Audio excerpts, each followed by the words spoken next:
সম্মানিত দর্শক মণ্ডলী, আসসালামু আলাইকুম ওয়া রাহমাতুল্লাহ। আমি এই মুহূর্তে অবস্থান করতেছি আমাদের গ্রামেরই কালীগ্রাম বিলে।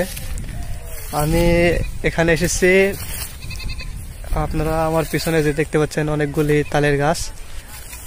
এই যে এখানে আমি মূলত তাল খাওয়ার জন্য এসেছি এবং আমার সঙ্গে অনেকে এসেছে। তো চলুন আমরা এখন তাল খেতে যাই। আপনারা দেখতে পাচ্ছেন আমার পিছনে অনেকেই রয়েছে। আমরা সবাই এখানে এসেছি তাল খাওয়ার জন্য।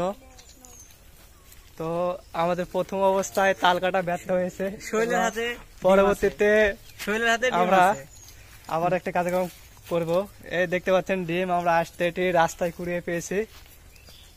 কালকে আবার কাটা হবে, এটাতে চেষ্টা করা হবে। কালকে আবার জলতম করবো। ও আচ্ছা, যাই হোক, এই মুহূর্তে আমরা তাল নামানো কার্যক্রম শুরু করে দিয়েছি।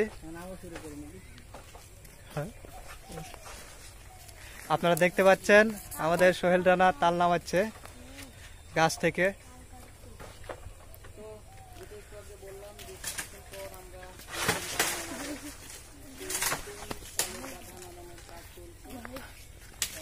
আমরা একটু দূরে সরে দাঁড়াই, কেননা মাথায় তাল পড়লে মাথা ফেটে যাবে।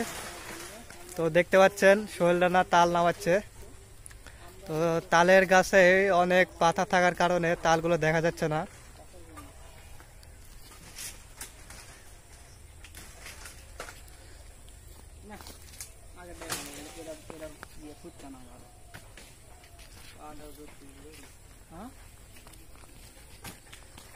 না হলে বাদ দাও, খেয়ে দাও। চলে যায় না, যে পারে ফাঁকা আছে মনে হয় বাদা। হুম হুম করলেন কোন বাদা?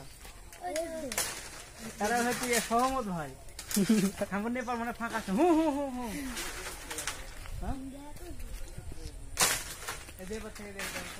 আমাদের তাল খাওয়ার অনেকগুলো মেহমান আছে। সোহেল দানা অনেকক্ষণ ধরে চেষ্টা করছে কিন্তু তাল নামাতে পারছে না, এই জন্য আন্তরিকভাবে দুঃখিত। দেখতে পাচ্ছেন আমাদের তাল নামানো কমপ্লিট। এখন আমরা এটা নিয়ে বাড়িতে রওনা হব। আমাদের বড় ভাইয়ের কাঁধে তাল রয়েছে, এক কাঁধি। তো এখন এটা নিয়ে আমরা বাড়িতে এখন রওনা হব। চলো। আমার হাতে যে তালটি দেখতে পাচ্ছেন এটি মূলত খাওয়ার পরবর্তী অংশ, যেটি আমাদের খাওয়া হয়ে গেছে। এখন এটি আমরা ফেলে দিয়ে চলে যাব এবং আমাদের সাথে কিছু তাল নিয়েছি যেটা আমরা বাড়িতে নিয়ে যাব।